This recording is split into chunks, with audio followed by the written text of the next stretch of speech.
Did you guys ever watch Shrek? Remember when Shrek said he's like an onion? And Donkey says, why? Because you make people cry or something like that. And it's like, no, because I have layers. And our health is like an onion.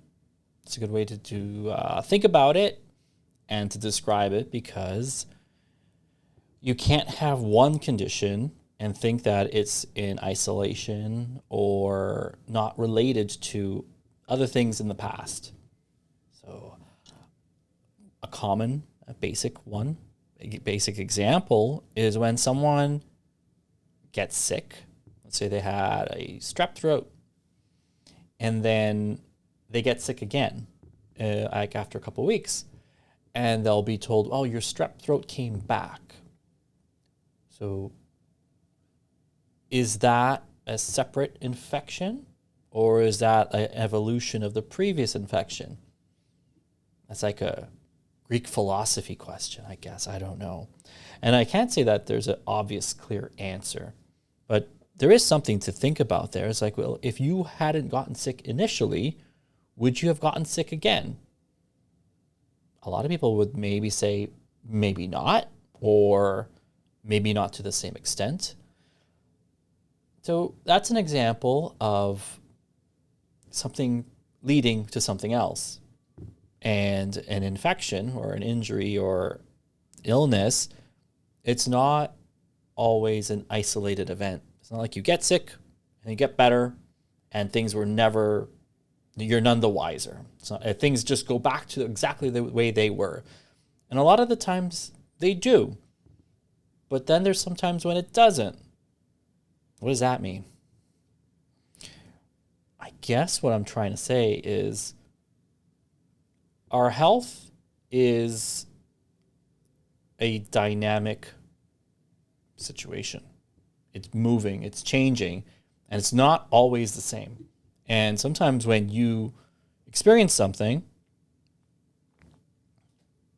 if you don't fully heal, if you don't have a complete convalescence and get back to the way you were before, it's almost like you're limping into the next potential injury or illness. And that means that you're weakened or more susceptible than you were prior, if you follow me still. The reason I'm bringing this up is that if you understand that health and immunity and recovery is constantly based on your resources and how well you've recovered from previous illnesses, it'll be wise to ensure that you take the time to recover properly and don't assume that, hey, you'll just go, it'll clear on its own. You need to do things. You need to be proactive in your health. And you also need to take the time to recover, because we have a society, it's like, I just got to get back to school. I got to get back to work. I got to go do things. I got an event coming up. And even if you're not better, you might be good enough. And then being good enough is a recipe to get ill again. So I'm not trying to make everyone paranoid, but if you gotten, let's say you had a few sore throats in a row, like the last 6 weeks you've been sick 2 or 3 times, you're not getting rid of the original issue. Now, some people will say, well, it was just a virus. Yeah, it was a virus. The virus had an impact on your sinuses, your respiratory tract, your lymphatic system, your overall immunity, your energy levels, even your mood, maybe your diet, maybe your digestion. Unless you correct and rebalance the things that were there. Let's say you're on antibiotics. You probably would do well to be on a probiotic moving forward. If you've gotten a strep throat, is it wise to have things that will promote strep throat? Dairy. A lot of people are like, well, I'm better now. I can go back to eating the way I was. Or the doctor didn't say it was because of anything I had to do with what I ate. It was just a virus. Sure. But if you have dairy products, you will have more mucus production. That's just how it is. Now, you can't debate that. So if you had a problem with sinus infections, the more dairy products you have, the more sinus infections you'll get. Just how it works. And some people will say, I don't have a sensitivity. It never bothers me. And I'll say, do you snore? They'll be like, sometimes. How often do you get a sinus infection? They're like, usually once in the winter. Do you always have a little postnasal drip? Yeah, in the mornings, but then I'm fine afterwards. You have a tendency for seasonal allergies? Yeah, but who doesn't? Okay. You're not making a very good argument that you're not being bothered by dairy. You're just choosing to ignore the symptoms. Let's use another example. Ooh, noisy. Another example, gut health. Let's say someone is always bloated, okay? But they have a general diet. And they'll notice I wake up in the morning and I'm just feeling like my tummy is flat, but then by the time I start to eat, even if I drink water, I just feel like I'm out to here. And there's nothing that I can do to change it. Well, what have you done? What have you tried? Have you tried changing your diet? Well, the doctor says it has nothing to do with what I'm eating. If I had an allergy, I would have like runny stools or vomiting. I'm like, that's an allergic reaction. Maybe a sensitivity. Sensitivity, you won't have any of those symptoms. Do you eat on the run? Yeah, who doesn't eat on the run? Do you eat at the same time every day? No. Do you sometimes skip meals? Yeah. Do you ever feel like when you're eating, you feel heavy, like you're not breaking down the food? It sits around for too long. Oh yeah, that happens quite a bit. Do you go to the washroom every day? No, not every day, but most days. Is there any foods that bother you? Sometimes I think I'm a little lactose, but I still eat it. I think I'm building a case here for our physiology is multi-leveled, multi-tiered. So there's many steps along the way that unless you're addressing every single area, you're missing things. You know, many times people have told me, well, I take a probiotic, but it doesn't really do much. I'm like, probiotics are not a magic bullet, especially when it comes to digestion. I think that's the general population's extent of knowledge about digestive health and supplements. They're like, probiotics. There's more. There's more. It's not just probiotic. Like, I know probiotics did a good job marketing itself, but keep going. There's more. Like digestive enzymes, or betaine HCl, or glutamine, or gut healing formulas, or things to treat symptoms like DGL, deglycerized licorice, and prebiotics. Now prebiotics. Now I have to tell people what the difference between a probiotic and a prebiotic. People still don't get it.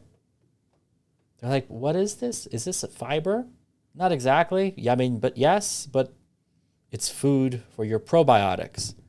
I feel like I'm trying to sell them a used car. And it's like, but if you knew what prebiotics did, you would realize they're actually more important than taking a probiotic.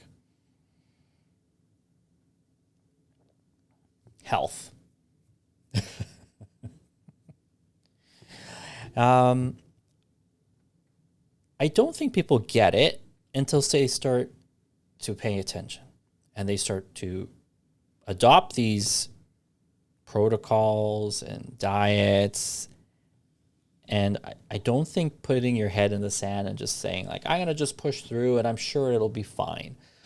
Sometimes that works, but then sometimes people get to the point where like, no one can figure out what's wrong with me. And I'm telling you, these are probably easy fixes. And if you were disciplined and try to understand that, again, our physiology is multifaceted. There's many different levels to it.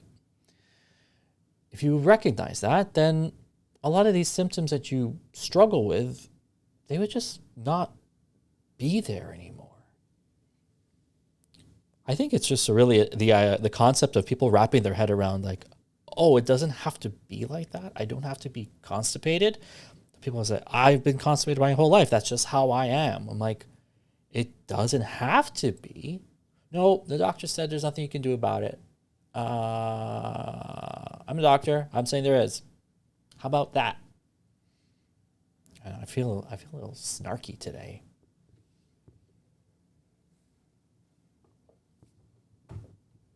Back here. So let's try to be complete in our therapeutic effect and therapeutic discipline. Because if you have a condition, you have something that's recurring, just don't do the basics and don't just stop when the symptoms seem like they're starting to go away. Aim for thriving. Don't just aim for not diarrhea. How's your tummy? I'm not having accidents. Oh, all right. Well, what's the next step? Well, I wish I had regular movements, but it's never going to happen. It's like, who says? I mean, the people who are pessimistic with it, they're the ones that don't want to change anything. And there's a percentage of people that are unwilling. It's too bad. You could thrive. You could do great. Does that mean you have to give up some of your favorite things? Maybe. But what people keep telling me is when they get rid of their favorite things, but then feel better, they actually don't crave or want their favorite things anymore. And they don't even understand how they like those things in the first place. I used to have a double-double. I used to have 2 a day. Ugh. If I think about that, I'll be like, who is that guy? Not me. It was me. And you stop. You stop and you say, well, I can't have it. This is garbage. And you feel better. You look better. Everything moves better. And then you're like, someone will be like, hey, do you want to? No. Gross. Yeah. I'm like a Shrek. I have layers. I scare people.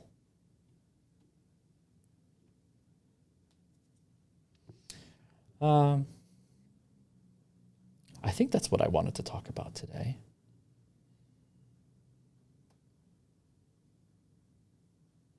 Yeah, I think that's enough.